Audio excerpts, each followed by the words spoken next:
President Donald Trump has issued one of his most forceful directives yet, announcing that he is ordering Secretary of War Pete Hegseth to deploy all necessary troops to Portland and to any immigration and customs enforcement facilities under attack. The announcement, made publicly in a post on his social media account on September 27, 2025, came at the request of Homeland Security Secretary Kristi Noem, who urged immediate military assistance to contain what the administration is calling ongoing domestic terrorism. Trump declared that Portland is a war-ravaged city, under siege from Antifa groups and other domestic extremists, and vowed that the federal government will restore control and protect American security at any cost.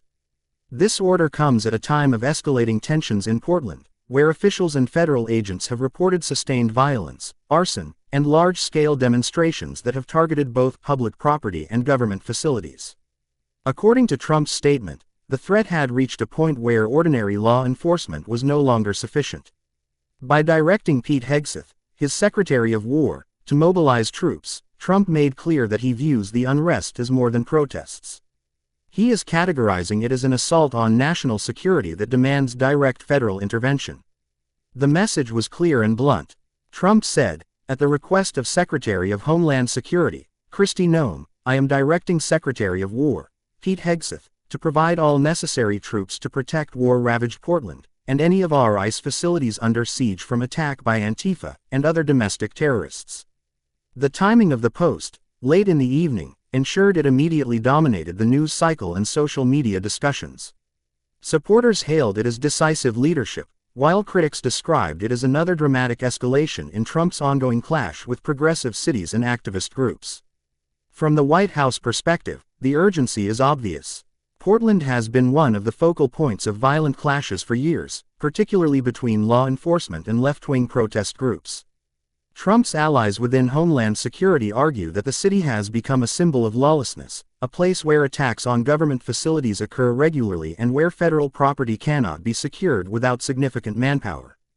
By invoking the phrase, war-ravaged, Trump signaled not only the seriousness of the situation but also the administration's framing of Portland as a battlefield, not just a city facing unrest.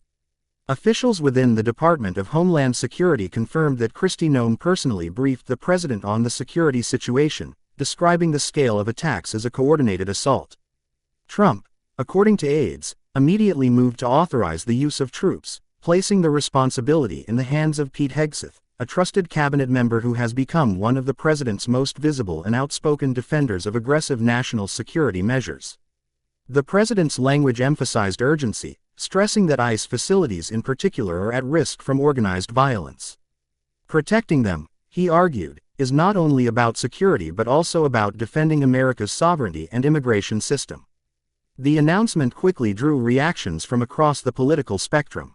Supporters of the president applauded the move as overdue, insisting that Portland's leadership has failed to control violence for too long. Conservative commentators said Trump is doing what no previous administration had the courage to do, using the full authority of the federal government to crush what he has consistently described as radical left domestic terrorism. Many on the right framed the decision as a necessary defense of both federal officers and the rule of law itself. Critics, however, responded with alarm. Progressive politicians and activists in Portland accused Trump of militarizing domestic law enforcement and inflaming tensions further. They argued that calling in troops risks turning clashes into open conflict, putting civilians at greater risk. Legal experts immediately began debating the constitutional boundaries of Trump's order, questioning whether his declaration of Portland as war-ravaged could justify what amounts to military deployment on U.S. soil. For opponents, the order underscored their belief that Trump is using federal power as a weapon against political dissent.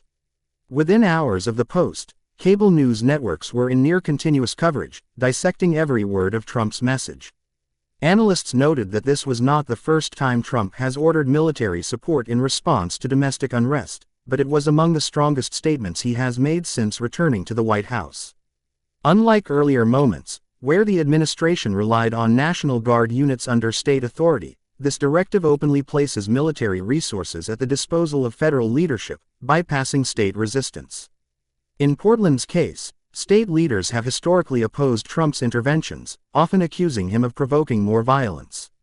The decision also reignites a long-running debate over the role of Antifa. For years, Trump has called the loosely affiliated movement a terrorist threat, while critics insist that it is more a label than an organized structure. By framing Antifa as a domestic terrorist network capable of laying siege to federal facilities, Trump is reinforcing his administration's stance that America faces not just sporadic protests but an organized campaign of subversion. His order suggests that the federal government now treats these groups as equivalent to foreign enemies, warranting military action rather than just policing. The broader political implications are also significant.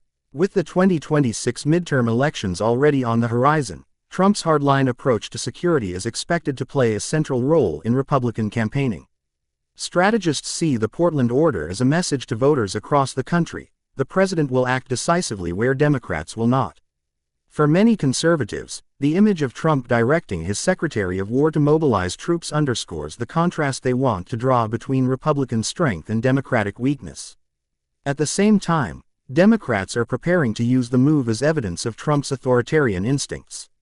They argue that the president is deliberately escalating conflict for political gain, seeking to portray liberal cities as chaotic so he can present himself as the only solution.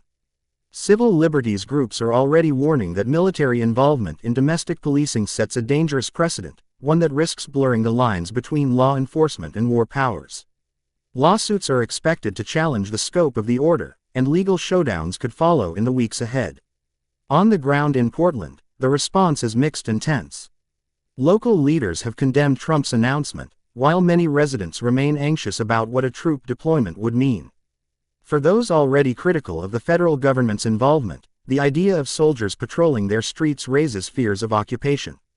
Yet others in the city, particularly business owners and residents tired of ongoing unrest, view the order as a potential turning point that could restore stability after years of violence.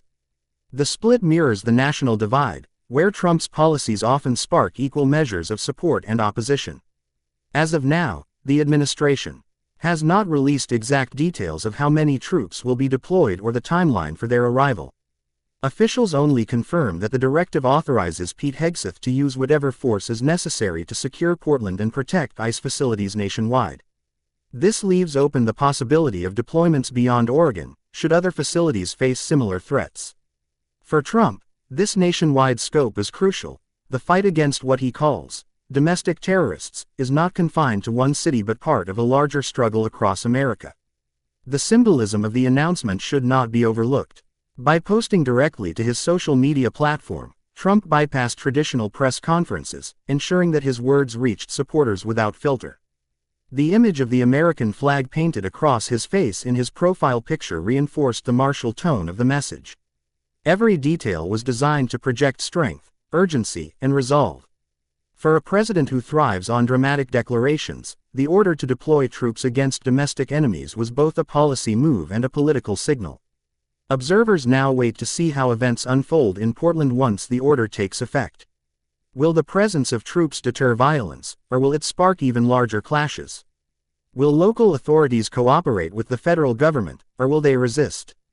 These questions remain unanswered, but what is certain is that Trump has once again placed himself at the center of a national firestorm. By labeling Portland war-ravaged and declaring Antifa a domestic terrorist threat requiring military force, he has escalated the conflict into a defining test of his presidency. In the coming days, Americans will be watching closely for the first images of troops on Portland's streets. For Trump's supporters, these images will represent strength, order, and protection of the homeland. For his critics, they will represent authoritarianism, militarization, and the suppression of dissent. Either way, the president has made it clear that he sees this not as a local issue, but as a national battle, one he intends to win by any means necessary.